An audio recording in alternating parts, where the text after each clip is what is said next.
It's a one-sided battle of man versus machine.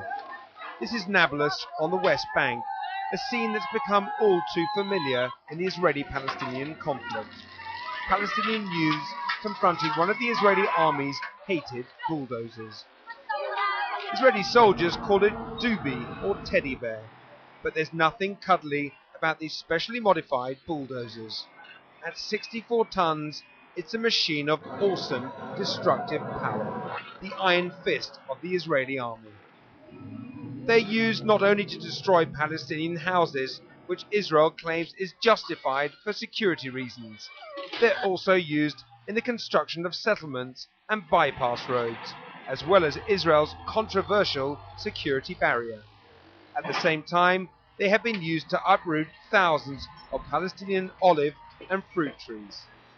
The company supplying the bulldozers is Caterpillar, one of the world's most profitable. In the first half of this year, recording sales of $17.6 billion. For Palestinians, it's a name that has become synonymous with the occupation. These Caterpillar products have resulted in the demolishing of thousands of Palestinian homes in the occupied territories, in the construction of hundreds of illegal settlements in the occupied territories, and they very much symbolize foreign involvement in the occupation. Anguish at the death of a friend. 2 years ago, Rachel Corrie, an American peace activist, was crushed under a bulldozer supplied by Caterpillar as she tried to block its path. Her death brought to international attention a campaign which has been running for 5 years. It urges the boycott of Caterpillar products. Caterpillar workers, Perkins workers, please take a leaflet from us about the demolitions in Palestine. Here in Britain, activists have protested outside factories owned by Caterpillar. They've also targeted stores, like this one in Manchester, selling Caterpillar footwear, one of the company's best-known products. The Corrie family's lawyers recently launched a civil action in the United States, accusing the company of human rights violations and demanding compensation in connection with her death.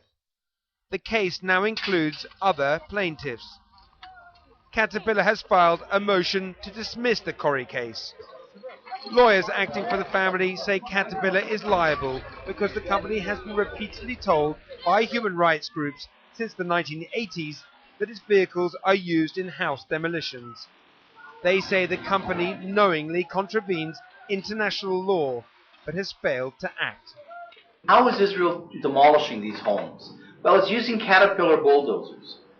Is it just going out and buying them? Are these just bulldozers they take from highway projects and they bring them in the morning to demolish homes and then they go back? And as we began to investigate, we found that actually these aren't your normal bulldozers.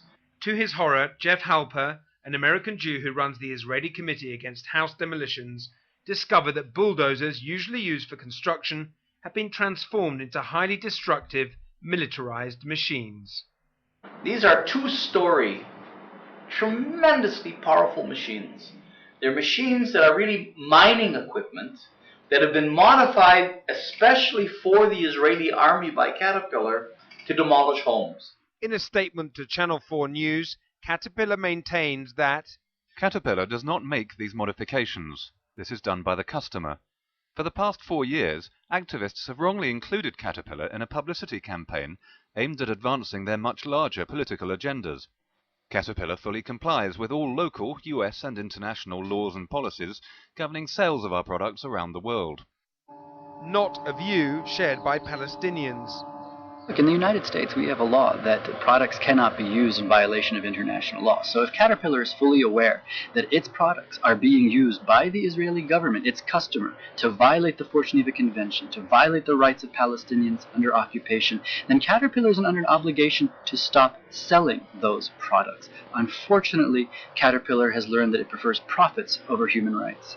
But the Israelis say that security is the reason they use bulldozers. Most of the Caterpillars are certainly used in Israel in order to build and construct, to build homes and till fields or whatever. But if they are also used in metros which serve to defend ourselves against the onslaught of terrorism, which has only one aim in mind, to kill us. I think that certainly neither Caterpillar or any other company should be made a victim of selling us their tools. This summer, Israel was for the first time happy to emphasize the destruction wrought by its bulldozers. And this is what they want the world to focus on: the demolition of Jewish homes evacuated in the recent withdrawal from settlements in Gaza and the West Bank. The government has made a decision to evacuate these settlements, and they're turning down the Jewish homes too. So there's no discrimination between Palestinians and Jews.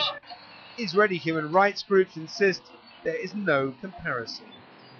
It's a very different equation using Caterpillar bulldozers to demolish settler homes within a political process in which there aren't victims, in a sense, versus using it as a tool of oppression in an occupied territory.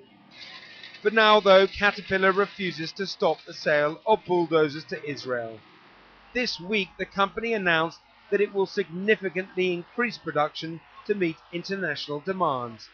Ironically, the Palestinians may soon be customers themselves as they rebuild Gaza's shattered infrastructure.